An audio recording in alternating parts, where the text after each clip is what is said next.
m'avoir invité aujourd'hui pour parler de quelque chose qui me passionne beaucoup. Je me présente, je suis Mouna Blaïk, je suis consultante R chez la société Ardata. Ardata est basée à Paris et propose des services sur le langage R. Je suis aussi la responsable de la communauté R10 Paris et membre actif au sein de l'équipe R10 Global. Du coup, R10 Paris, fondée en 2016, c'est un réseau local basé à Paris. Elle fait partie de l'organisation mondiale à but non lucratif R10 Global. On compte aujourd'hui plus de 220 réseaux partout dans le monde. Ça existe dans plus de 65 villes. Et là, pour avoir plus de détails, je vous invite à scanner le QR code. R10 Paris a été créé dans le but de promouvoir une représentation équilibrée des gens dans la communauté R, plutôt pour encourager les initiatives sur le langage R, donner la chance aux personnes qui sont peut-être surreprésentées. Du coup, aussi, c'est dans le but de fournir plutôt un espace propice à la rencontre, aux échanges, peut-être aussi à l'établissement de nouvelles relations entre des personnes qui peuvent partager les mêmes intérêts. Du coup, on organise que ce soit des sessions en mode présentiel, mais aussi en mode virtuel.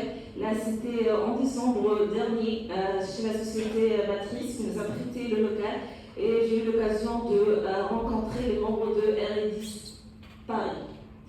Du coup, on est aussi présent sur les réseaux sociaux en attendant la diffusion. Là, aujourd'hui, on compte plus de 1000 membres qui font partie de notre groupe sur Meetup. Et comme aussi, je viens de dire, c'est qu'on organise des choses en mode virtuel, du coup, ça a permis de rendre les Meetup plus accessibles. Du coup, on compte aujourd'hui plus de 500 membres en France, aussi des personnes qui nous suivent des États-Unis. Et là, on constate l'évolution des personnes intéressées à augmenter au fil du temps.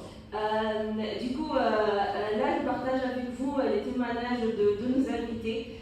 On a eu l'occasion d'inviter des personnes agréables qui ont consacré du temps et leurs compétences pour présenter des choses à notre communauté. Du coup, là, on a Marie Boyo, coordonnatrice indépendante à l'analyse de données, qui nous dit qu'elle a réussi à créer plus de visibilité pour les sessions qu'elle organise sur Twitch chaque mois. Mais aussi, on a Natacha, ingénieure data scientist, qui nous parle qu'elle était très contente de vivre cette première expérience de prise de parole en public. Cela lui a permis de renforcer sa confiance en soi et voilà, de rencontrer des personnes, d'échanger avec eux. Je vous invite à scanner le QR code si vous voulez avoir accès au replay de nos précédents meetups. Après, je partage avec vous dans le slide suivant, c'est le témoignage de Nasser Rebou, qui est aujourd'hui parmi nous, statisticienne et entrepreneur, et qu'elle a beaucoup aussi apprécié son expérience avec nous, et même si elle parlait de l'handicap, elle ressentait du tout ça, mais elle s'est trouvée dans une communauté tellement bienveillante.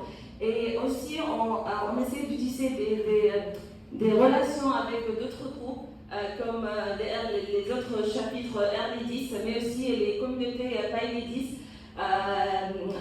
Du coup, on a traité pas mal de sujets, que ce soit sur la digitalisation, les applications et Shani.